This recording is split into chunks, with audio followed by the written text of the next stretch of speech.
The speech about women. Then the third, who had spoken of women and truth, and this was Zerubbabel, began to speak. Gentlemen, is not the king great, and are not men many, and is not wine strong? Who is it then who rules them or has the mastery over them? Is it not women? Women gave birth to the king, and to every people that rules over sea and land. From women they came, and women brought up the very men who plant the vineyards from which comes wine. Women make men's clothes, they bring men glory. Men cannot exist without women.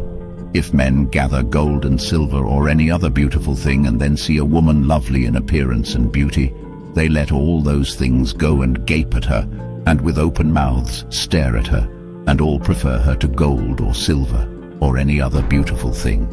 A man leaves his own father, who brought him up, and his own region, and clings to his wife.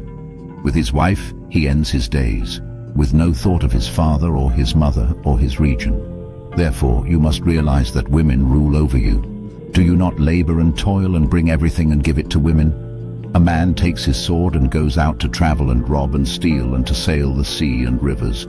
He faces lions, and he walks in darkness, and when he steals and robs and plunders, he brings it back to the woman he loves.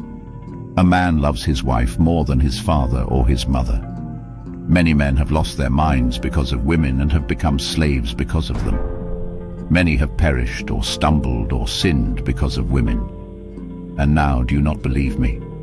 Is not the king great in his authority? Do not all lands fear to touch him? Yet I have seen him with Apami, the king's concubine, the daughter of the illustrious Bartacus. She would sit at the king's right hand and take the crown from the king's head and put it on her own and slap the king with her left hand. At this the king would gaze at her with mouth agape.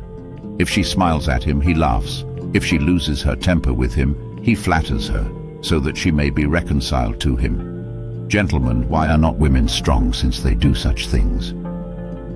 The speech about truth. Then the king and the nobles looked at one another, and he began to speak about truth. Gentlemen, are not women strong? The earth is vast, and heaven is high, and the sun is swift in its course, for it makes the circuit of the heavens and returns to its place in one day. Is not the one who does these things great? But truth is great and stronger than all things. The whole earth calls upon truth, and heaven blesses it. All the works quake and tremble, and with it there is nothing unrighteous. Wine is unrighteous, the king is unrighteous, women are unrighteous, all humans are unrighteous, all their works are unrighteous, and all such things. There is no truth in them, and in their unrighteousness they will perish. But truth endures and is strong forever, and lives and prevails forever and ever. With it there is no partiality or preference, but it does what is righteous, instead of anything that is unrighteous or wicked. Everyone approves its deeds, and there is nothing unrighteous in its judgment. To it belongs the strength and the kingship and the power and the majesty of all the ages. Blessed be the God of truth. When he stopped speaking, all the people shouted and said, Great is truth, and strongest of all.